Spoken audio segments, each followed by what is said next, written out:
Hi, everyone. My name is Petrov, and I was creative director at Snapchat, tech creative director at Meta, but that doesn't matter anymore. What matters is that in the age of AI, there's several big problems that we're going to discuss. One of those problems is copyright and ownership. And it's so interesting that people are playing with those tools that almost magically create anything you want. But on the same time, we don't know who actually owned this thing. And through this career, I realized that I was an artist in the beginning of my career. I worked in Saatchi and BBDO as an agency as an art director. And I was creating IPs, intellectual property assets, that I was giving away for clients. My ideas, sketches, designs. And then I created an agency that were doing the same thing. And we were clearing rights for music, for fonts, for everything. So every creative effort, every product of human judgment is copyrightable. But the key word is human. What it takes to make copyrightable an AI asset. So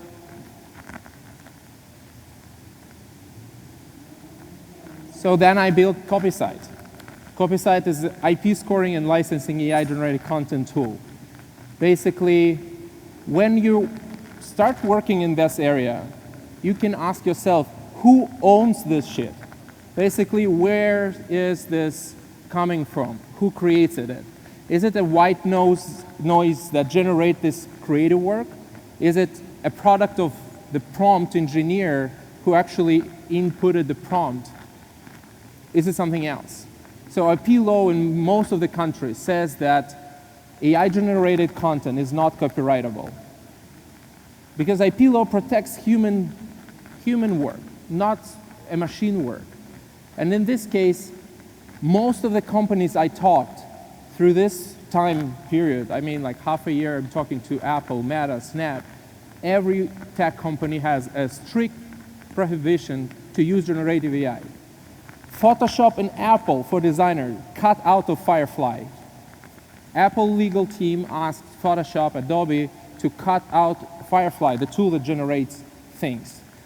Basically, generative AI is good for reasons, for storyboarding, for ideation, but not good for public in terms, and basically not good for exposure in public. So who owns in this case? Jägermeister did this campaign recently.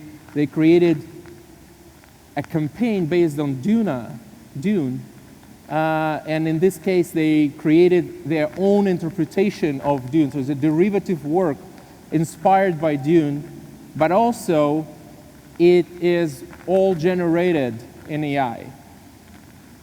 And to own the thing, you need to prove in court that actually a human person was doing a lot of human judgment on top of this image to make sure and controlled every element there. So where it's all started, why it's not protected. There was a really nice case, monkey selfie copyright dispute. Wildlife photographer David Slater actually forgot his camera. He said that he was doing it intentionally in the park with monkeys. Monkeys stole his camera and made a selfie. This selfie won numerous prizes on the National Geographic and other awards. And then PETA came in, People for Ethical Treatment of Animals, came in and say, you can't actually claim that it's your work. It's monkey's work. The monkey did the selfie, not you. So there was a court, everybody was disputing, and in the end he said that he structured the environment so the monkey could do that, and that's why he owns it. But in any case, IP only protects humans, not monkeys, not machines. And that makes it really, really hard to own the generative AI content, because then it's all immediately in the public domain. It's not created by any human. And this case is quite interesting because it shows that it doesn't matter who created this thing. It matters if it's human, if you have enough data to make it copyrightable. In other cases, Liz Goldsman versus Andy Warhol Foundation. You all know Andy Warhol, beautiful Silka graphics. He created it on top of the images, and sometimes those images was not his. It was images of some famous photographers and artists. So one of those artists, Liz Goldsmith, actually sued the foundation for using their work. Why it's important? It's a very small case in comparison to everything that happens in the world, but it's important because allusions and references now is treated as an artwork that needs to be licensed to the work. Why it's important for AI? Because that case actually proves that whatever's data is trained for fundamental model, like ImageGen, like Midjourney, like OpenAI, DALL-E, it matters right now what you're training on. And you need to pay for the license this data. Even though you're not directly using no IPs, no those images, you just train it, it generates something similar, it generates derivatives, it hallucinates with some IP infringements, but that's now needs to be controlled. And that's not something new. It's never happened in the human history. Never. Like if you're a designer, if you work in marketing, your work is very intentional. You sit, you copy intentionally. Generative AI doesn't work intentionally. It works in a very unpredictable way. So in this case, actually I found that they won it, and the Goldsmiths favor and it means for us that all AR, like all artwork, will be reconsidered in terms of IP law. What will happen with this guy? If you remember this work, Marcel Duchamp just drew some mustache on top of Mona Lisa to claim that it was his work. That was the whole dispute in Dadaism in the beginning of the century, that you can take something that were created by another human, you can do something on top of it and create a new art. It's called ready-made, and it was part of the Dadaist philosophy. So we will reconsider through IP and through what AI brings to the table all art history. So what happened with those with allusions, references, and all those things? Now we need to acknowledge who we're referencing from, and what data we use when we're generating things. So that can change the art. That can change how creators building and doing the artwork, and that can actually impact all the economical parts of marketing.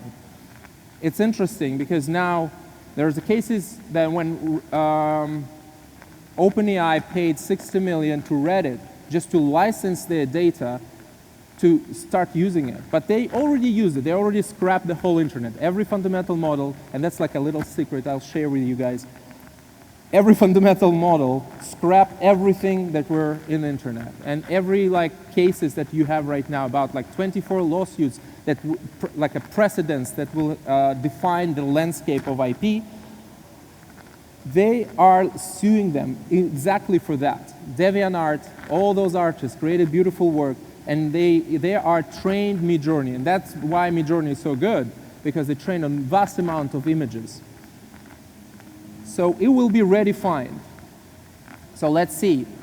They need to own what they train on. So you need to own data set that you train your work.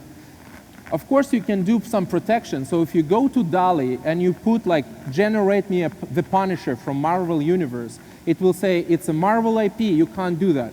But if you say something like generate me a vigilante superhero wearing all black, always angry and revenge his family, it will generate you not just a random guy, it will generate you a Punisher with a skull, with a costume and things like that. And that's exactly the prompt here. So basically, it's an IP infringement. It generated derivative art or very close to the derivative art, and it's generate the IP infringement that is not lawful. Every large organization wants to be ethically correct and want to be, in the good faith, act in the good faith, and they want to have a best effort not to infringe anyone's IP. So they need tooling for that, and they need to actually allow themselves to generate things in a very ethical and a good way. That's not possible right now. And that's why every large organization in the world have this restriction. So they need to pay for what they train on. So as the case with Reddit is just a beginning. So every large organization will go to those people who they know that they already using data from, and they will pay them checks, like with the back dates, basically saying that we are allowed to use the data. All the regulators will come to Midjourneys of the world and say, hey guys, please show us if your data is licensed, if you're allowed to use your data. And they will never do that because it's not. And there will be a dispute for 7, 8 years. They will fighting with each other in the courts, but it won't stop the progress. So I believe that we don't need to have a restriction policy. We need to allow people to use someone's IP, but we need to pay for that. And that's where derivative art is mainly interesting, where we can actually think about the world where you can generate something in the style of your favorite artist, and your favorite artist will get some payment for that automatically from this generation. And that's an interesting way to think about it. We had Spotify before here, and that's basically a Spotify model, but we can apply it for generated AI. So regulators moving very slow. There is 24 lawsuits that I already mentioned. We can look at them. My legal team is looking at this every 2 weeks. We have this like a big meeting discussing what's changed, who won, because those precedents will redefine how the landscape of copyright will look like for generative AI. Right now, it looks like it's an interesting position to see. Like that's a few cases that we're tracking here. There are 24 of them that are literally will become a precedence, and they will define this landscape. When we actually need to understand that if we are not tracking this, we can infringe someone's IP or infringe the law by even not knowing that. But how it looks like every company in the world holds a magic wand of free content, but they're forbidden to use it. It's impossible to use it from legal perspective. And this is weird. This is an artificial boundary. So I call to my friends at Snap or in BBDO, and they're saying, no, we are using it. Of course we're using it. We're building storyboards and stuff, but we can't build a campaign based on this because we can't protect it. Because anyone can take this particular image and use it in their campaign. It's not copyrightable. And they can't afford, as a large organization, they can't afford that. So what are we doing for that? So who checks this shit? You know, like that's another thing. Those all generation, my friend generated the Gwyneth Paltrow campaign. They generated some posters that look exactly like Avengers, but they're not exactly Avengers. They're not 100% Avengers. They just kind of look alike. So those lookalikes, how to measure them? We built a product, the monitor, that checks AI-generated content for resemblance with IPs. It can say if it's like 60% of Batman here, or it's like 40% of someone's IPs, detecting it and scoring it for you, managing risks and mitigating risks for you before you actually use this image. And if there is no risk, if there's no infringement, we can license it for you by applying a human judgment and human work and documenting every step that we're done with the image. That's where it becomes copyrightable. This is a Pandora box, meaning now it's forbidden. All companies want free content, surely. They want to have it like, you know, to generate B2B campaigns, cultural moments. They want to generate all those like small seasonal campaigns that doesn't require an agency. They want to generate those little images for social media, but they can't. And allowing that will open a new market for that. So Copysite detects infringements in AI-generated content and provides commercial license of that content, eliminating product bottlenecks and legal risks. So basically, we can say exactly where the infringement happens, and if it's not happening, we can license it and give it to you for commercial use. That's how it works on technical side. It's literally, we're taking the image, we detect and segment it, and every IP, every copyrightable element, it contains from several issues. There's not just one, you know, like, let's say a superhero, let's say Superman, It contains he has this letter on his chest. It has this costume cape.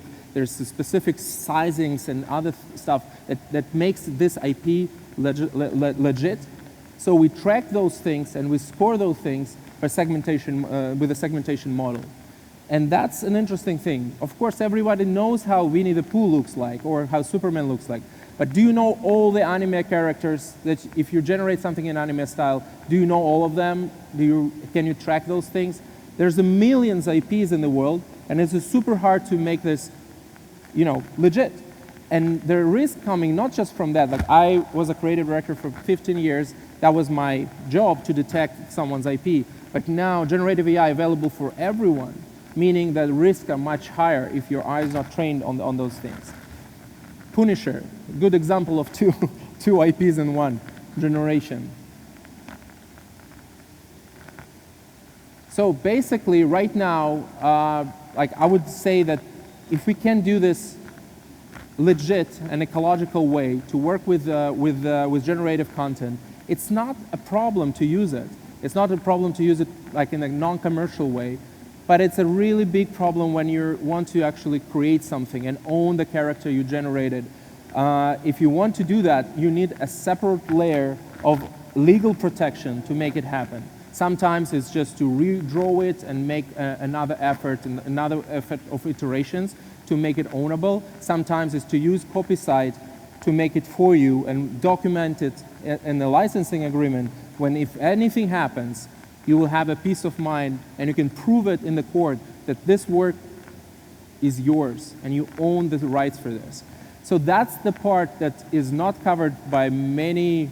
That was interesting to find out that there's no IP infringement checkers in the world, and there's interesting fact that basically generative fundamental models are constantly infringing IPs, and nobody looks at it right now because it's the beginning of a generative era, and people believe that it will somehow figure it out. But OpenAI, instead of building a product that will do that, they just had a budget of like $10 million to pay for all those legislations in court. They don't have a solution, and that's a good place for copyright to be in, to ensure people and get them peace of mind. Yeah, let's connect, and if you have any questions about IP and AI, I'll be here, and if you have questions here right now, I'm happy to answer those. I know it's hard to say things out loud from the stage. No questions? Okay, that's good. Thanks.